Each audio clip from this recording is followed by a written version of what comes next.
Hello everyone. आज हम लोग अपने नेक्स्ट क्वेश्चंस पे चलते हैं। क्वेश्चन नंबर 31 हमसे क्या पूछा है? The Kirchhoff first law summation of i is equal to 0 and second law summation of i into r is equal to 0 और क्या हो सकता है? Summation of emf is equal to 0 where the symbol have their usual meaning are respectively based on। मतलब ये symbols जो हम use करते हैं उसकी मीनिंग क्या है? तो एक्चुअल में इसका मतलब होता है कि मेरे पास किसी भी नोड पे जितना चार्ज आ रहा है उतना ही चार्ज आउटगोइंग होगा। मीन्स ऑफ चार्ज को ना आप क्रिएट कर पा रहे हो ना डिस्ट्रॉय कर पा रहे हो। तो ये चार्ज कंजर्वेशन की बात होती है, ठीक है। ये किस चीज को रिप्रेजेंट करता है? चार्ज कंजर्वेशन के लिए। और summation of i into r is equal to 0, ये समेशन ऑफ v जो है तो एक्चुअल में वर्क डन पर चार्ज कहलाता है, जहां पर ये work done of in the sense of energy की ही बात हो रही होती है। ये एनर्जी कंजर्वेशन के लिए होता है। तो मेरे पास जैसे ऑप्शन नंबर ए बता रहा है कि conservation of charge and conservation of क्या है? एनर्जी है। तो ऑप्शन नंबर ए कैसा होगा? इसका 31 का ए करेक्ट होगा। दूसरा क्या बोल रहा है? Conservation of charge and conservation of momentum. तो मेरे पास पूरी इलेक्ट्रोस्टैटिक्स के अंदर कंजर्वेशन ऑफ मोमेंटम तो होगा, लेकिन तब की कंडीशन में मास इनटू वेलोसिटी का मल्टीप्लिकेशन हो। तो मेरे पास ऑब्जेक्ट ना अपनी डायरेक्शन चेंज कर रहा होता है, मेरे पास जो चार्ज है वो ना डायरेक्शन को चेंजेस कर रहा होता है मोशंस के टाइम पे, और ना ही कंडीशंस पे मेरे पास कैसा चेंजेस कर रहा होता है और ना ही कोई स्ट्राइक हो रही होती है। तो एक कांस्टेंट ऑफ मोमेंटम से चलते तो मोमेंटम चेंज ही नहीं हो रहा होता है। तो ये ऑप्शन कहीं पर भी नहीं है। सी कंजर्वेशन ऑफ एनर्जी है। और कैसा है? Conservation of energy. तो first law conservation of energy को नहीं, first law conservation of charge को दिखाता है और second law conservation of energy को दिखाता है। तो थर्ड ऑप्शन रॉन्ग हो गया, बस सीक्वेंस चेंज कर दिया। और फोर्थ ऑप्शन क्या है हमारे पास? कंजर्वेशन ऑफ मोमेंटम और कंजर्वेशन ऑफ चार्ज। तो मोमेंटम की तो कहीं बात ही नहीं है। तो 31 का जो ऑप्शन करेक्ट होगा वो कौन सा होगा? फर्स्ट होगा। ठीक। नेक्स्ट क्वेश्चन पे हम चलते हैं। अब जैसे इस क्वेश्चन पे देखें तो इस क्वेश्चन में हमें क्या बोल रहा है? In the network some the potential difference between A and B is कितना है मेरे पास? फाइंड करना है, जहां पे r की value of r1 and r2 is equal to r3। ये सभी ऑफ टर्म्स रेजिस्टेंस के कैसे इक्वल। E1 की वैल्यू को क्वेश्चन में मेंशन है कि ये 3 वोल्ट है। ये कितना वोल्ट है हमारे पास? 2 वोल्ट है। और ये लास्ट ऑफ स्टेप कितना वोल्ट है हमारे पास? 1 वोल्ट। और ए और बी के बीच में हमें वोल्टेज फाइंड करना है। ठीक। अगर आप देखो ए और बी के बीच में अगर आपको वोल्टेज फाइंड करना है तो सबसे इंपॉर्टेंट चीज अगर आप नोटिस करो तो आपके पास ए और बी का जो टर्म है ये ओपन सर्किट है, और ओपन सर्किट के कारण इस रेजिस्टेंस के अक्रॉस इस रेजिस्टेंस के अक्रॉस जो करंट फ्लो होगा वो 0 एम्पियर का होगा। तो जो वोल्टेज वी ए की वैल्यू होगी वही वोल्टेज यहाँ पर भी तो आएगा या नहीं आएगा? ठीक। तो ये VA है तो ये भी मेरे पास कितना हो जाएगा? VA ही होगा, क्योंकि रेजिस्टेंस की वैल्यू ऑफ 0 है। अगर रेजिस्टेंस के क्रॉस वोल्टेज ड्रॉप 0 है तो जो VA की वैल्यू होगी वही वैल्यूएशन यहाँ पर होगी, क्योंकि ओपन सर्किट वोल्टेज की वैल्यू 0 है। बट ये क्लोज ऑफ लूप है, यहाँ पर देखने को मिलेगा। तो यहाँ पर पॉइंट ऑफ मेरे पास ये बी ऑफ पॉइंट में से 0 कंसीडर करके चलता हूँ, ठीक है। पोटेंशियल डिफरेंस तो आएगा ही आएगा। ठीक। अब मैं यहाँ पर नोड एनालिसिस जब अप्लाई किया तो मेरे पास यहाँ पर से सभी करंट को मैं आउटगोइंग कंसीडर कर लिया, I1, I2 और ये कौन सा हुआ? I3। तो आपको मालूम है कि I1 plus of I2 plus of I3 का समेशन जो आएगा वो कितना हो जाएगा? 0।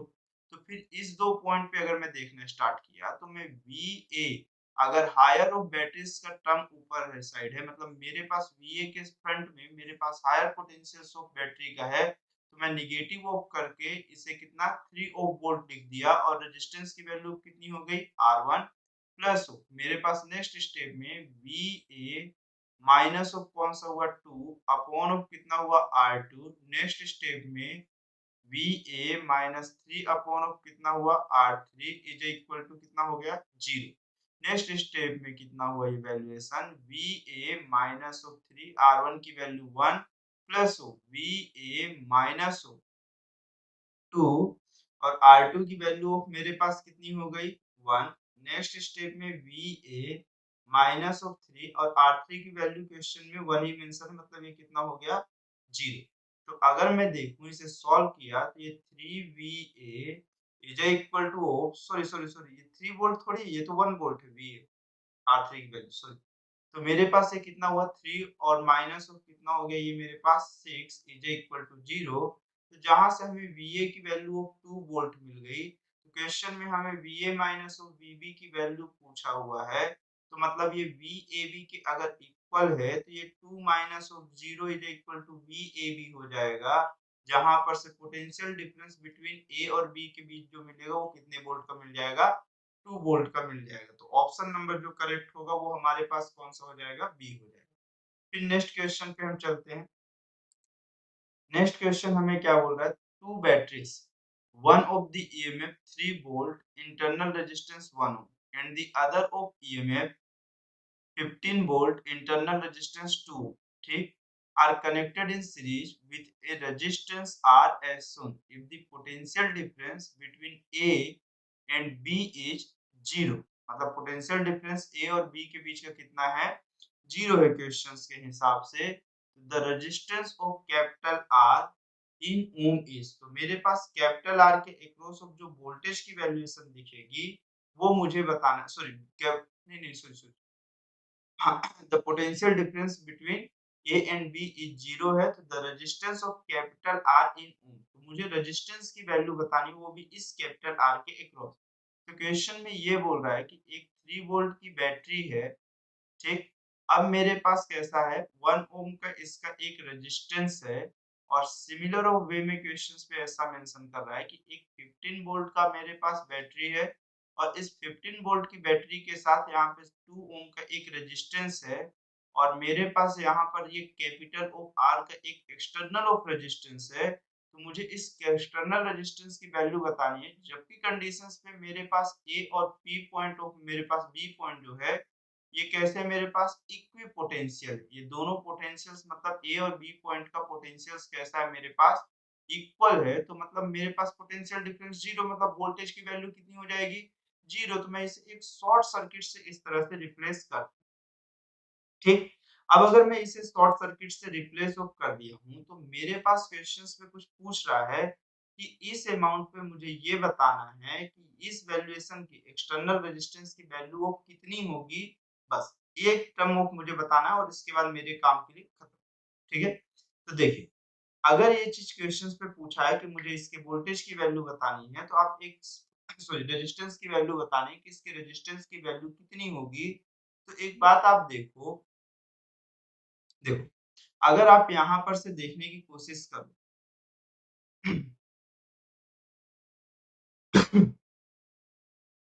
देखो, अगर मेरे पास यहाँ पर से देखें तो इसमें फ्लो होने वाले करंट की वैल्यूएशन ऑफ कुछ होगी।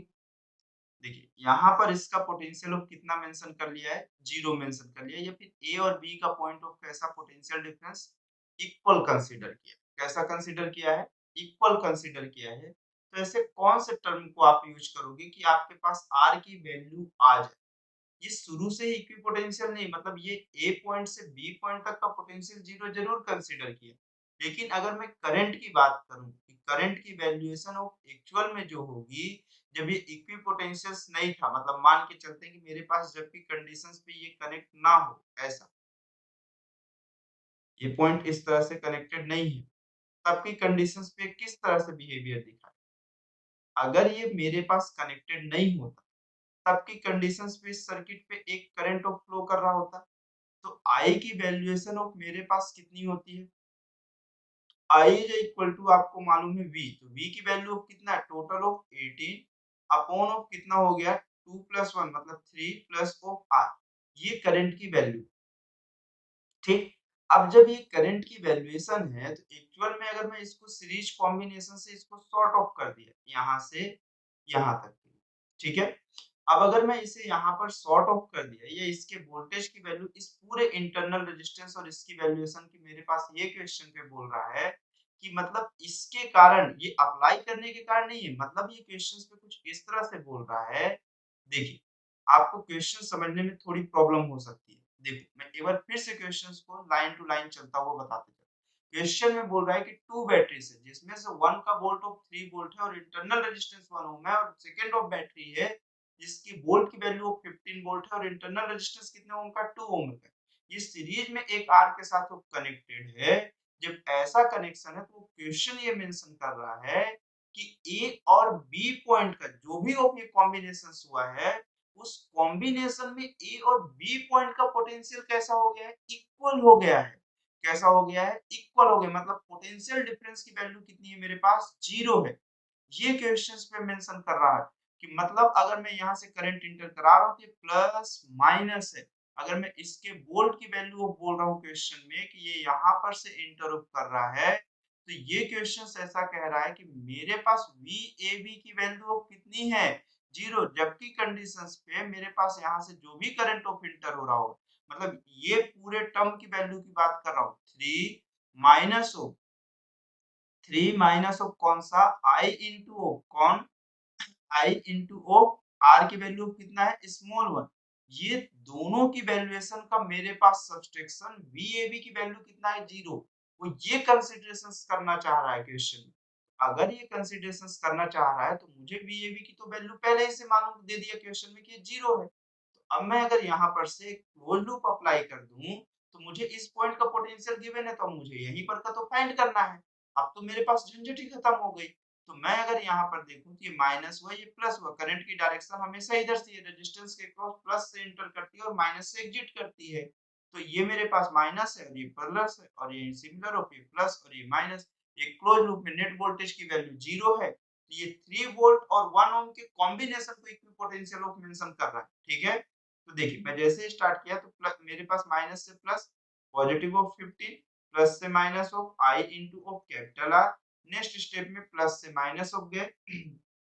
तो अगर मैं ये प्लस से ऑफ माइनस गया तो मेरे पास ये वैल्यूएशन ऑफ कितनी हो गई, यहाँ पर से ये प्लस से माइनस ऑफ गया ना, मैं यहाँ पे देखिए,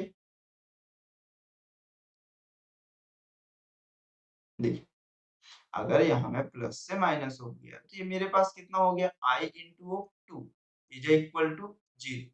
अब ये क्वेश्चंस पे मुझे आई भी अननोन है और कितना अननोन है, कैपिटल आर है। तो सबसे बड़ी इंपॉर्टेंट चीज कि मुझे आई कहाँ से मिले, तो देखिए आई तो आप पहले ही कंसीडरेशंस कर लें कि क्वेश्चन में ये क्लोज ऑफ लूप में और क्वेश्चन में ए बी का पोटेंशियल आपको मेंशन है, तो यहाँ से आप यूज करिए ना अपने पावर को। तो is equal to 3 minus of I की वैल्यू कितना हुआ, 18 और 3 प्लस ऑफ आर, और अगर आप यहाँ पर से देखेंगे तो आपके पास VAB की वैल्यू 0 मेंशन है, मतलब 3 minus of 18 upon of 3 plus of R. तो मेरे पास 3 is equal to 18 upon of 3 plus of R, और इसे कैंसिल आउट किए तो ये 6 हो गया। तो नेक्स्ट स्टेप में 3 plus of R is equal to 6 और आर की वैल्यू अपने आप आंसर में आपके पास 3 ओम आ गई। आपको यहाँ तक आने की जरूरत भी नहीं पड़ी, जो कि ऑप्शन नंबर कौन सा है, 33 का सी है। तो क्वेश्चन इजी था, क्वेश्चन आपको सिर्फ घुमाने के लिए मेंशन था। जब आपको यहाँ पे चीजें मेंशन कर दी है और करंट आप टोटल ब्रांच के करंट की वैल्यू को काउंट कर लिए हैं, तो आपके पास आंसर कुछ बचा ही नहीं। ठीक है, चलिए फिर नेक्स्ट क्वेश्चन पे हम लोग चलते हैं। नेक्स्ट क्वेश्चन क्या बोल रहा है हमें, the battery in the diagram is to be charge by a generator G. The generator has a terminal voltage 120 volt. When the charging current is 10 ampere, the battery has an EMF of 100 volt and internal resistance 1 ohm. In order to charge the battery at 10 ampere charging current, the resistance capital R should be set at, ठीक है। तो questions पे कुछ ऐसा mention कर रहा है कि मेरे पास एक बैटरी है, मेरे पास जिस तरह से क्वेश्चन में गिवन वो जनरेटर जी के थ्रू वो क्या हो रही है, चार्ज हो रही है। ठीक है, when the charging current is 10 ampere the battery has an EMF कितना है, 100 वोल्ट। ठीक है, तो हम लोग ये देख लेते हैं कि जनरेटर ऑफ की वैल्यू है प्लस माइनस ये 120 वोल्ट हो गया। ठीक, अब मेरे पास कैसा है, 120 वोल्ट हो गया और एक सेल है जो चार्ज हो रहा है, मतलब सेल में जो करंट ऑफ इंटर कर रहा होगा वो कौन से टर्मिनल से इंटर कर रहा होगा, प्लस टर्मिनल से इंटर कर रहा होगा। तो ये माइनस और ये प्लस, ये 100 वोल्ट है। अगले स्टेप में इसके इंटरनल रेजिस्टेंस की वैल्यू ऑफ कितना है मेरे पास, 1 ओम। अब उसके बाद ये रेजिस्टेंस की वैल्यू ऑफ कितना है मेरे पास, कैपिटल। क्वेश्चन में ये बोल रहा है कि has an internal resistance 1 ohm in order to change the battery at 10 ampere, in order to change the battery at कितने एम्पियर ऑफ है मेरे पास, 10 एम्पियर है चार्जिंग करंट कैसा है इन ऑर्डर टू चेंज बोलो sorry in order to charge the battery at 10 ampere charging current the resistance capital R should be set 8 ठीक। तो क्वेश्चन में कुछ इस तरह से मेंशन कर रहा है कि एक 120 वोल्ट का जनरेटर है 100 वोल्ट का ऑफ मेरे पास बैटरी चार्ज है जिसका इंटरनल रेजिस्टेंस ऑफ 1 ओम है। मेरे पास क्वेश्चन पे ये बोल रहा है कि इस कंडीशंस पे मेरे पास कैसा है जब चार्जिंग करंट 10 एम्पियर है तो अब ये बोल रहा है in order to charge the battery at 10 ampere charging current के लिए मतलब जब आई की वैल्यू ऑफ 10 एम्पियर ऑफ आपको सेट करना है तब की कंडीशन में एक्सटर्नल रेजिस्टेंस की वैल्यू आप कितने ओम में सेट करोगे ये बताना क्योंकि ये एक रियोस्टेट है। तो अब मैं सिंपल सा एक फॉर्मेट है कि एक क्लोज लूप में नेट वोल्टेज की वैल्यू कितनी है 0 तो आप घूम जाओ यहाँ पर से एक क्लोज लूप लेके ये प्लस हुआ ये माइनस हुआ करंट हमेशा रेजिस्टेंस के पॉजिटिव टर्मिनल से इंटर करेगा और नेगेटिव टर्मिनल से एग्जिट करेगा और बैटरी चार्ज हो रही है तो प्लस टर्मिनल से करंट इंटर करेगा। ये माइनस से प्लस हुआ कितना हो गया ये मेरे पास 120 प्लस से माइनस ऑफ कितना हुआ I इंटू ऑफ आर फिर प्लस से माइनस ऑफ हुआ ये कितना हो गया मेरे पास I into of 1 next step में प्लस से माइनस ऑफ मेरे पास कितना हुआ ये 100 हुआ इज इक्वल टू 0। देखो आपको मैं माइनस से प्लस के लिए पॉजिटिव में लेता हूँ और प्लस से माइनस को निगेटिव लेता हूँ आपकी मर्जी आप अगर उल्टा चाहो तो उल्टा भी कंसीडर कर सकते हो लेकिन आपको ये मालूम है कि अगर एक क्वेश्चन में आप माइनस से प्लस के लिए निगेटिव कंसीडर किए हो तो उस पूरे क्वेश्चन माइनस से प्लस के लिए निगेटिव और प्लस से माइनस के लिए पॉजिटिव कंसीडर करोगे ठीक है। तो मैं यहाँ पर निगेटिव से पॉजिटिव के लिए पॉजिटिव कंसीडर करता हूँ पॉजिटिव से निगेटिव के लिए निगेटिव कंसीडर करता हूँ ठीक। तो अब यहाँ पर से आई की वैल्यू क्वेश्चन में मेंशन है ये मेरे पास कितना हो गया 10 into of R minus of 10 into of 1 और नेक्स्ट स्टेप में minus of 100 is equal to 0। ये कितना हो गया मेरे पास यहाँ पर से वैल्यूएशन ये वैल्यूएशन हो गया मेरे पास 20 minus of 10 is equal to 10 R ठीक। ये वैल्यूएशन ऑफ कितनी हो गई आपके पास ये 10 इज इक्वल टू 10 आर और यहाँ पर से आर की वैल्यू ऑफ 1 ओम आ गई। तो मेरे पास इसकी वैल्यू जो होगी 34 का जो ऑप्शन करेक्ट होगा वो कौन सा हो जाएगा सी करेक्ट हो जाएगा ठीक है। चलो फिर नेक्स्ट क्वेश्चन पे चलते हैं हम लोग।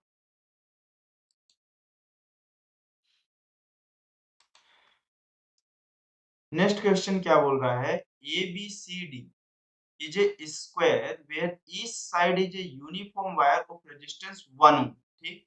A point E lie on CD such that if a uniform wire is resistance 1 ohm is connected across AE and constant potential difference is applied across A and C then B and D are equipotentials। Question में ऐसा बोल रहा है कि मेरे पास एक square है एक 1 ओम का है फिर एक नेक्स्ट ऑफ स्टेप में मेरे पास कौन सा है ये भी 1 ओम का है और सिमिलर ऑफ वे में ये भी 1 ओम का है।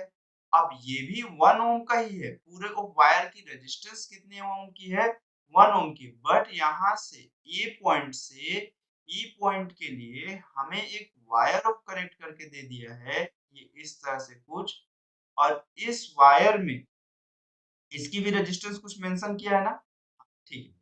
इसकी रेजिस्टेंस 1 ओम है और ये सी पॉइंट ऑफ कॉर्नर पे नहीं है पूरे ऑफ ए से बी तक के रेजिस्टेंस की वैल्यू 1 ओम है बी से सी तक के लिए 1 ओम है और सी से डी तक के लिए 1 ओम है। ये पॉइंट ए से स्टार्ट होके कहां पर कनेक्ट हो रहा है ई पॉइंट तक कनेक्ट हो रहा है यहां से डी से सी तक के लिए 1 ओम है लेकिन डी से ई तक के लिए 1 ओम नहीं है। तो मैं अगर ये कंसीडर किया कि ई से सी के लिए एक्स है तो ये जो बचेगा वो 1 माइनस ऑफ कितना हो जाएगा x हो जाएगा।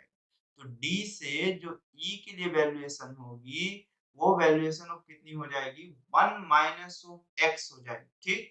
अब क्वेश्चन में ये बोला है कि मेरे पास a और c के बीच में कहां पे a और c के बीच में बोला है ना नहीं कैसा है connected across a constant potential difference is applied across A and C ठीक है। ए और सी के बीच में ही बोला है तो मैं क्या किया कि ए और सी के बीच में एक पोटेंशियल ऑफ डिफरेंस अप्लाई कर दिए हम लोग क्या कर दिए ए और सी के पॉइंट के बीच में एक पोटेंशियल डिफरेंस अप्लाई कर दिए यहाँ पे, तो क्वेश्चन में ये बोल रहा है कि देन बी और ई जो टर्म है वो कैसे हो गए, ये दोनों टर्म्स ऑफ इक्विपोटेंशियल क्या हो गए, इक्विपोटेंशियल हो गए।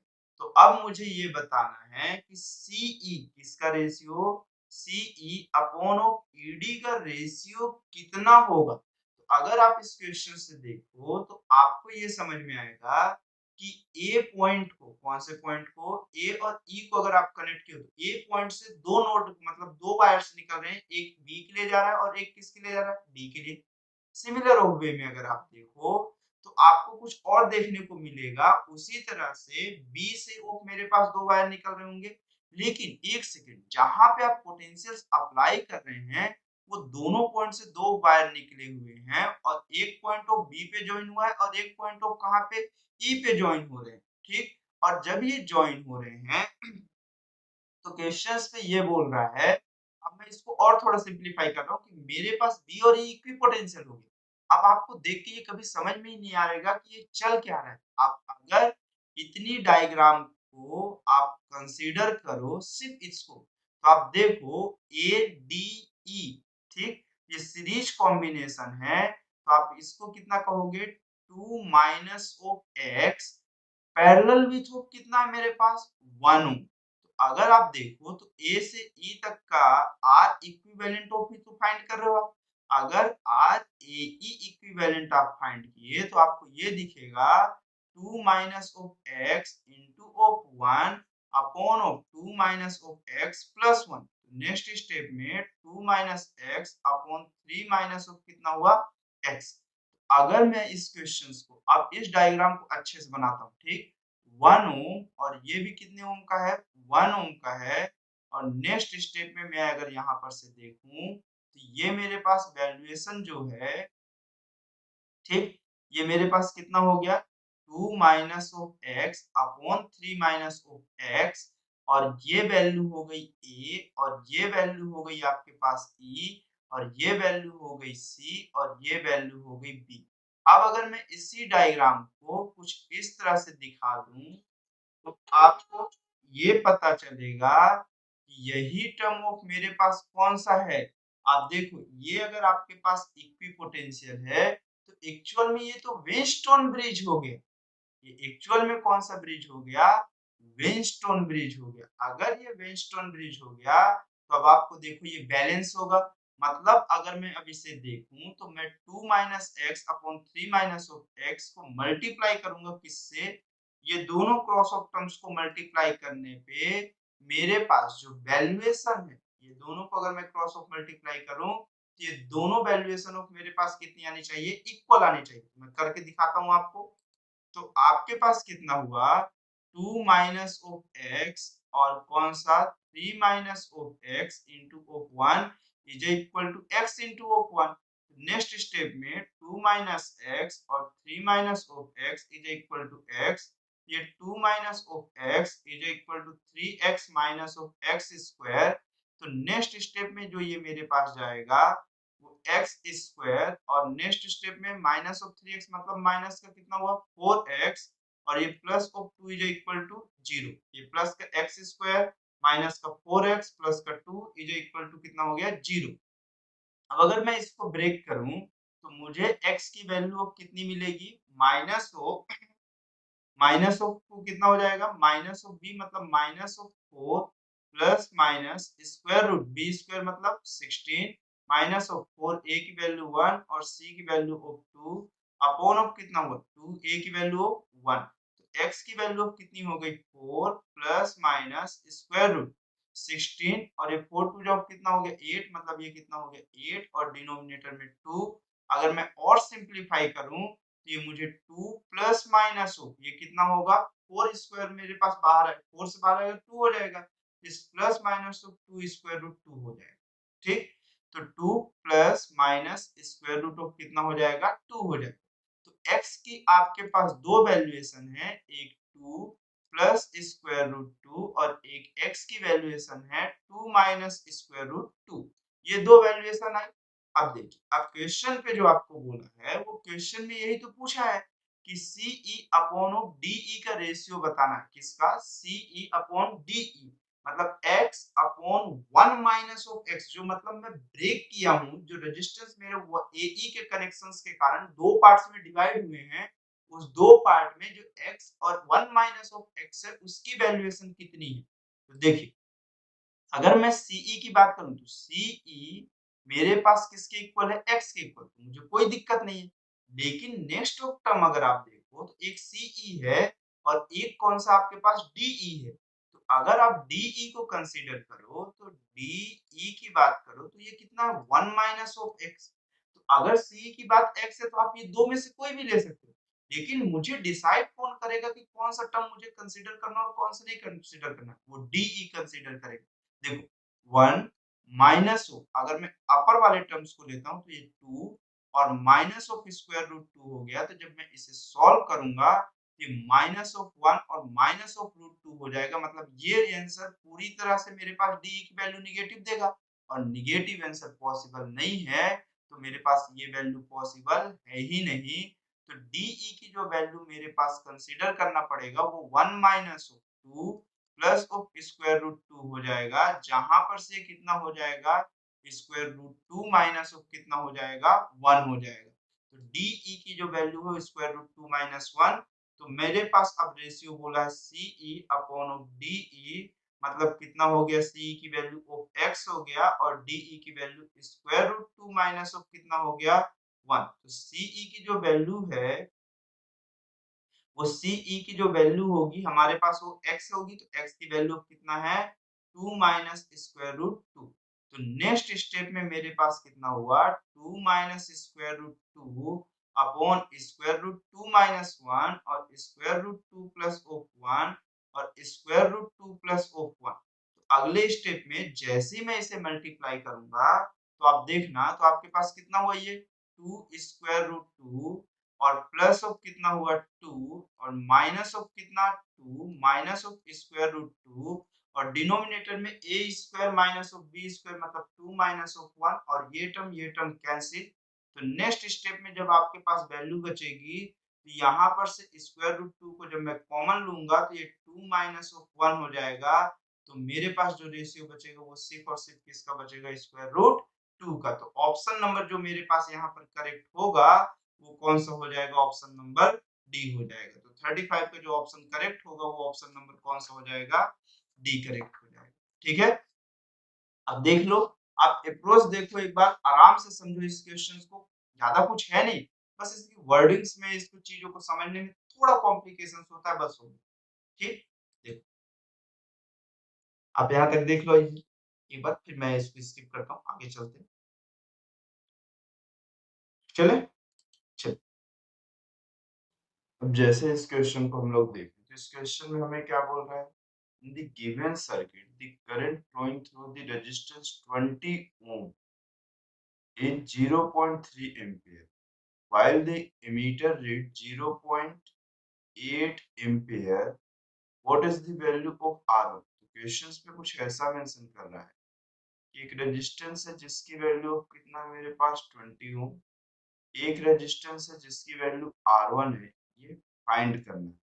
नेक्स्ट ऑफ स्टेप में मेरे पास ये वैल्यू ऑफ कितनी है? 15 ओम। ठीक, अगर इस तरह से क्वेश्चंस पे मेंशन है और ये एमीटर जो करंट रीड करेगा तो सीरीज कॉम्बिनेशन में अगर एमीटर ये जो करंट रीड कर रहा हो वो एक्चुअल में इस सर्किट का आउटगोइंग मतलब होगा या इनकमिंग करंट मतलब आउटगोइंग करंट होगा। तो इस नोड पे इनकमिंग करंट की वैल्यूएशन ऑफ, अगर मैं इसे I1 कंसीडर करूं, इसे I2 कंसीडर करूं और इसे I3 कंसीडर कर दे रहा हूं, ठीक है। तो क्वेश्चन में ये भी मेंशन है कि I2 की वैल्यू जो है वो मेरे पास है 20 ओम के अक्रॉस जो करंट की वैल्यू वो 0.3 एम्पियर है। तो आपको मालूम है कि पैरेलल कॉम्बिनेशन में वोल्टेज की वैल्यू कैसी होती है? सेम होती है। तो अगर ये 0.3 एम्पियर है तो यहाँ पे एक वोल्ट आएगा जिसकी वैल्यूएशन ऑफ आपके पास कितनी हो जाएगी? 0.2 सॉरी 0.3 इंटू 20, यही वोल्ट होगा। जहां पर से इसकी वैल्यू हो जाएगी आपके पास 6 वोल्ट की वैल्यू हो जाएगी। कितने वोल्ट की वैल्यू हो जाएगी? 6 वोल्ट की वैल्यू हो जाएगी। तो 6 वोल्ट ऑफ मेरे पास यहाँ से लेके यहाँ तक की जो वोल्टेज की वैल्यू होगी वो कितने वोल्ट होगी? 6 वोल्ट होगी। अगर ये 6 वोल्ट है तो ये भी यहाँ से यहाँ तक कितना होगा? 6 वोल्ट होगा और ये भी कितना वोल्ट होगा? 6 वोल्ट। अब ड्यू टू ऑफ 6 वोल्ट 15 ओम के रेजिस्टेंस में भी तो कुछ करंट इंटर होगा। तो I3 की जो वैल्यू आएगी वो एक्चुअल में कितना? 6/15 हो जाएगा। मतलब 2 3 जा और ये 5 3 जा, मतलब ये कितना हो जाएगा? लगभग ये जो आंसर आएगा ये 0.4 के आसपास आएगा। तो I3 की जो वैल्यू हो गई वो 0.4 एम्पियर हो गई।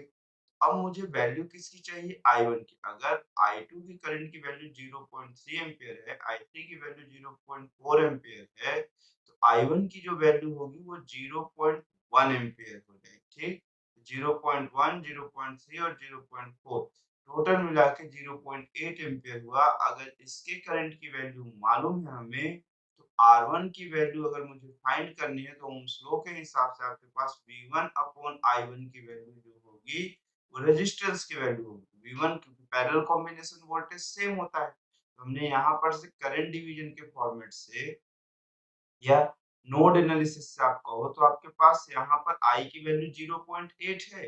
अब I3, I2 और I1 का समेशन एक्चुअल में I के इक्वल होगा जिसकी वैल्यू 0.8 है। तो अगर ये 0.3 है, ये 0.3 है और ये 0.4 है, I2 की वैल्यू 0.3, I3 की वैल्यू 0.4, तो रिमेनिंग ऑफ करंट 0.1 ही होगा। ये तीनों का समेशन 0.8 के इक्वल हो गया। तो मुझे जो यहाँ पर से करंट मिल गया। अब वोल्टेज तो पैरेलल कॉम्बिनेशन में सभी में सेम होगा। तो अगर सभी में सेम है तो V1 की जो वैल्यू है वो कितनी वोल्ट हो गई? 6 वोल्ट।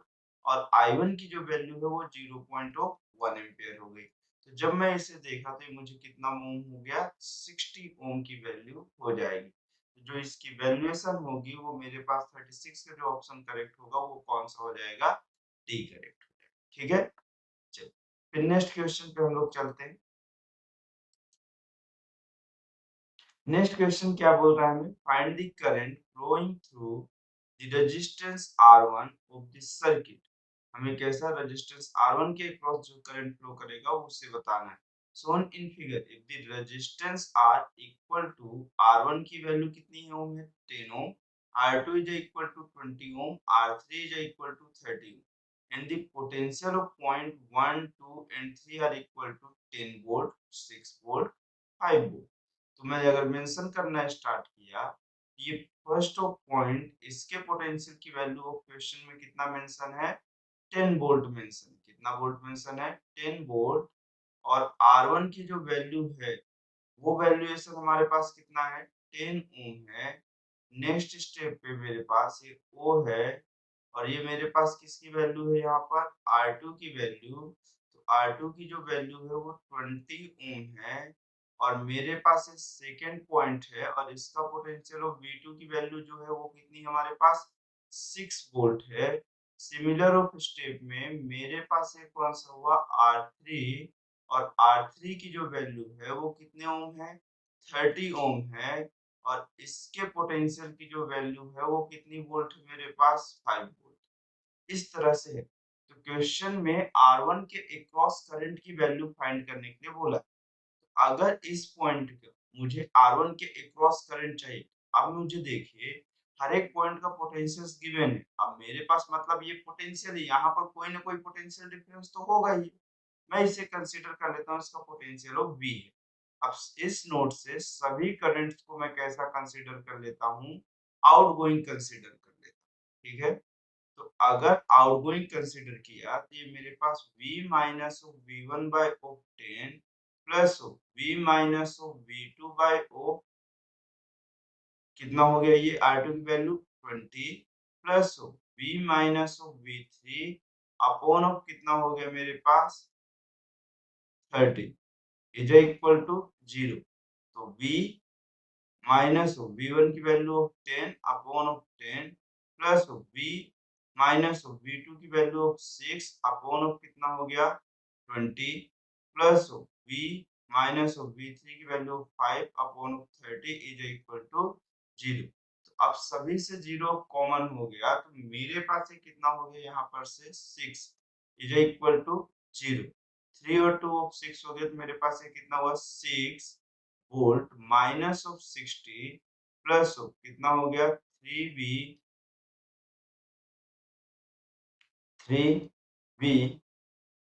माइनस ऑफ कितना हो गया ये हमारे पास 18 plus of 2V minus of 10 is equal to 0। ये कितना हो गया हमारे पास 3V माइनस ऑफ 60 और ये हो गया यहाँ पर सॉरी 6V माइनस ऑफ 60 और फिर उसके बाद कितना हुआ यहाँ पर 3V माइनस ऑफ 18 और ये हो गया 2V माइनस ऑफ 10। तो नेक्स्ट स्टेप में कितना हो गया ये हमारे पास 6 और 2 8 और 3 कितना हो गया ये 11। ठीक, चलिए इसके बाद कितना हुआ हमारे पास ये सेकेंड टर्म्स ऑफ 60 70 और 80 मतलब ये 88 हो गया। V की जो वैल्यू आई है आपके पास कितनी आ गई 8 वोल्ट आ गई। ठीक, अब देखिए अब मैं सिर्फ I1 की वैल्यू ही तो पूछा था इसमें, R1 के क्रॉस करंट की वैल्यू पूछ रहा है तो आप सिर्फ इस वाली वैल्यूएशन पे इसकी वैल्यू को पुट कर लीजिए क्योंकि आप इसी तो I1 plus I2 plus I3 लिख रहे हैं। ठीक, अगर आपको कभी कंफ्यूजन हो तो आप ऐसा भी काउंटिंग कर सकते हो कि यहाँ पर से एक क्लोज लूप लगा के आप I1 की वैल्यू देख सकते हो तो आपको तब भी यही आंसर मिलेगा। ठीक है, चलिए अब अगर यहाँ पर से देखा जाए तो ये मुझे कितना हो जाएगा V minus of V1 upon of R। ठीक, तो अगले स्टेप पे V की वैल्यू ऑफ 8 माइनस ऑफ ये वैल्यू किसके इक्वल होगी I1 के इक्वल होगी। ये 8 minus of 10 upon of R1 की वैल्यू 10 है मतलब माइनस 2 बाई ऑफ 10 तो I1 की जो वैल्यू होगी वो कितनी हो गई माइनस 0.2 एम्पियर। ठीक, तो आपके पास जो निगेटिव सिंबल है वो रिप्रेजेंट कर रहा है कि जो करंट की डायरेक्शन आप कंसीडर की वो इसके कैसी है अपोजिट है बट मैग्नीट्यूड अभी भी सेम है तो ये वैल्यूएशन कितना हो गया 0.2 एम्पियर हो गया। ठीक है, चलो फिर नेक्स्ट क्वेश्चन पे चलते हैं हम लोग। अब जैसे इस क्वेश्चन को हम लोग देखें तो इस क्वेश्चन में हमें क्या बोल रहा है two current element P and Q have current voltage characteristics as shown below. ठीक, which of the graph given below represent current voltage characteristics when P and Q are in series। मतलब मुझे ये बोल रहा है कि अगर P और Q को मैं सीरीज में कनेक्टेड कर दूं तो कौन सा मुझे कैरेक्टरिस्टिक्स रिप्रेजेंट करेगा। ठीक है, अगर P और Q को सीरीज में कनेक्ट किया तो ये सारे में से कौन सा ग्राफ रिप्रेजेंट करेगा। देखिए जब भी आप दो एलिमेंट को देखो एक P है और एक कौन सा है Q है तो अगर दो आप एलिमेंट को सीरीज में कनेक्टेड करते हो तो आपको ये मालूम है कि उसके वोल्टेज की वैल्यू क्या हो जाएगी इंक्रीज होती है कि सॉरी उसके वोल्टेज की वैल्यू क्या हो जाएगी ऐड हो जाएगी सीरीज कॉम्बिनेशन और करंट की वैल्यू कैसी होगी सेम होगी। देखिए अगर ये मैं P एलिमेंट कह रहा हूँ और ये कौन सा एलिमेंट कह रहा हूँ Q एलिमेंट कह रहा हूँ इसके अक्रॉस भी 10 वोल्ट है और इसके अक्रॉस भी 10 वोल्ट है फाइनल तो मेरे पास जो टोटल वोल्टेज आएगा वो 20 वोल्ट आएगा आखिरी कंडीशंस पे जो भी है। ठीक, तो आखिरी ऑफ कंडीशन में 20 वोल्ट बोला है तो मुझे बी और डी ऑप्शन ऑलरेडी कैसे एलिमिनेटेड। ठीक, अब मुझे ये समझना है कि ए सी और ई में से कौन सा आंसर करेक्ट। तो देखिए अगर मैं यहाँ पर देखूं तो इस कंडीशंस तक मैं देखूं तो यहाँ पर मेरे पास एक ऐसा है एक साइड वो वी है और एक साइड कैसा आई। तो जैसे जैसे v की वैल्यू इंक्रीज हो रही है उसी तरह से i की वैल्यू इंक्रीज हो रही है। ठीक, मतलब मैं ये कहूँ तो यहाँ पर मेरे पास कैसा आपको मालूम है कि v अपॉन जो i का रेशियो होता है उसे ही आप r कहते हो। तो वोल्टेज के इंक्रीजेस के कारण अगर i की वैल्यू भी इंक्रीज हो रही है इस पॉइंट तक तो रेजिस्टेंस की वैल्यू कैसी है मेरे पास कांस्टेंट यहाँ तक। ठीक, अब इसके नेक्स्ट पार्ट में अगर मैं जाऊं तो सिमिलर सॉरी पहले नेक्स्ट पार्ट में इतने ही टर्म्स को अभी डिस्कस करते हैं। ठीक है, पहले यहाँ तक स्लोप तक 1 एम्पियर तक की बात कर रहे हैं। ठीक है, नेक्स्ट स्टेप पे अगर मैं यहाँ पर देखूं तो ये स्टेप के अंदर अगर मैं देखना स्टार्ट करूं कि ये 1 एम्पियर है और ये वैल्यूएशन कितना एम्पियर कितना वोल्ट है 10। तो आपको मालूम है फिर से कि V by of I is equal to कितना है R। अब आप अगर यहाँ पर देखो तो वोल्टेज की स्मॉल वैल्यूएशन ऑफ में चेंजेस हो रहा होगा, बट करंट की वैल्यूएशन में इंक्रीजेस ज्यादा हो रहे होंगे। ठीक, अब अगर यहाँ पर आप देख रहे हो तो आपके पास वोल्टेज की वैल्यू चेंज हो रही, साथ में करंट की वैल्यूएशन चेंज हो रही, बट कांस्टेंट नहीं है। आपके पास R की वैल्यूएशन कांस्टेंट नहीं है, क्योंकि जैसे-जैसे आप वोल्टेज की वैल्यू इंक्रीज करते जा रहे हो, करंट की वैल्यू इंक्रीज हो रही है। और आप देखो स्लोप यहाँ पे कैसा होते जा रहा है, इंक्रीज धीरे-धीरे होते जा रहा है। अगर स्लोप ऑफ इंक्रीज होते जा रहा है मतलब करंट की वैल्यूएशन ऑफ मेरे पास धीरे-धीरे ज्यादा जल्दी बढ़ रही है। तो करंट की वैल्यू अगर इंक्रीज हो रही है एक small of changes of V में, तो R की वैल्यू ऑफ धीरे-धीरे मेरे पास क्या हो रही होगी? यहाँ पे डिक्रीज हो रही होगी या इंक्रीज हो रही होगी? आप देखो, अगर आपको कन्फ्यूजन होता है तो आप ये भी तो कर सकते हो कि वी बाई ऑफ आई का कर्व आप लो। अगर वी बाई आई का कर्व ले रहे हो तो ये कर्व ऑफ कुछ इस तरह से दिखे आपको। तो आप देखो एक small of changing of V में करंट की वैल्यू को बहुत ज्यादा चेंजेस कर रहे हो, तो आपके पास स्लोप कैसा मिल रहा होगा? स्लोप कम मिल रहा होगा या ज्यादा मिल रहा होगा? स्लोप कम मिल रहा है।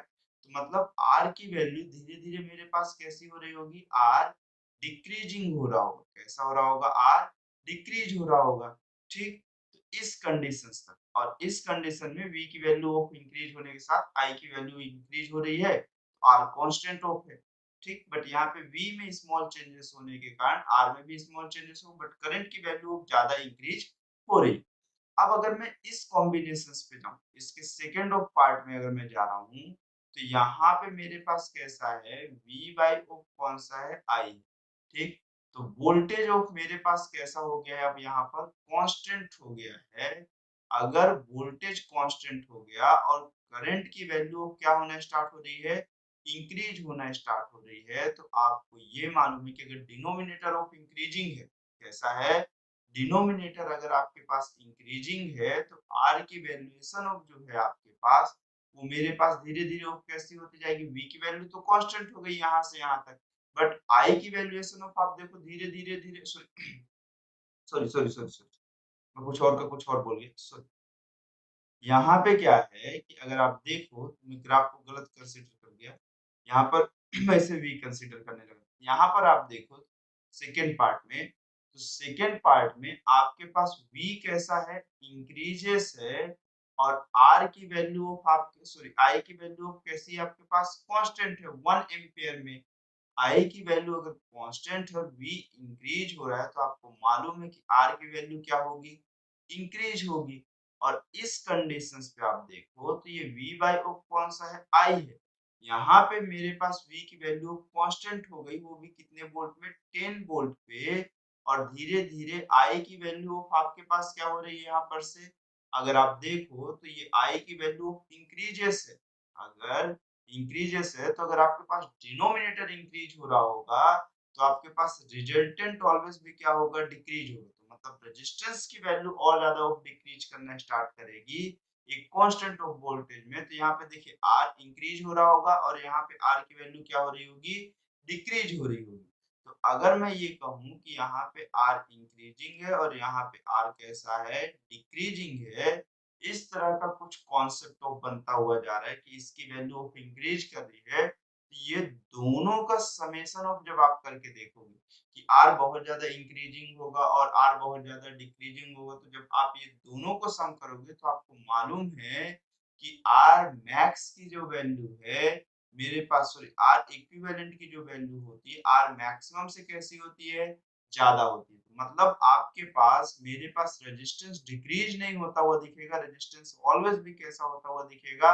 इंक्रीज होता हुआ दिख रहा होगा इस पोर्शंस के अंदर।